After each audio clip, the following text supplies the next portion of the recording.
حضرت نوح علیہ السلام جب اپنی قوم کو لے کر کشتی میں بیٹھے تو انہیں کشتی میں ایک بوڑھا شخص نظر آیا جسے کوئی نہیں پہچانتا تھا۔ آپ علیہ السلام نے چونکہ ہر چیز کا ایک جوڑا کشتی میں بٹھایا تھا اور وہ شخص بالکل اکیلا تھا تو فوراً نظروں میں آ گیا۔ حضرت نوح علیہ السلام نے پوچھا، تم کون ہو؟ وہ کہنے لگا، میں شیطان ہوں۔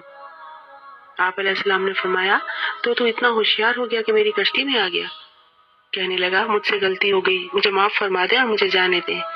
آپ علیہ السلام نے فرمایا، نہیں، تمہیں ایسے ہم نہیں چھوڑیں گے جب تک کہ تو ہمیں اپنا وہ گر نہ بتا دے جسے تو لوگوں کو سب سے زیادہ نقصان پہنچاتا ہے۔ کہنے لگا، جی میں سچ سچ سب بتا دوں گا، پہلے آپ وعدہ کر لیں گے پھر آپ مجھے چھوڑ دیں گے۔ آپ نے وعدہ کر لیا۔ شیطان بولا، میں دو باتوں سے انسان کو سب سے زیادہ نقصان پہنچاتا ہوں، نمبر 1 حسد، نمبر 2 حرص۔ پھر کہنے لگا کہ حسد ایک ایسی چیز ہے کہ میں خود اس کی وجہ سے برباد ہوا، اور حرص وہ چیز ہے جس کی وجہ سے آدم علیہ السلام کو جنت سے زمین پر اتار دیا گیا۔ اس لیے میں انہی دونوں چیزوں کی وجہ سے انسانوں کو سب سے زیادہ نقصان پہنچاتا ہوں۔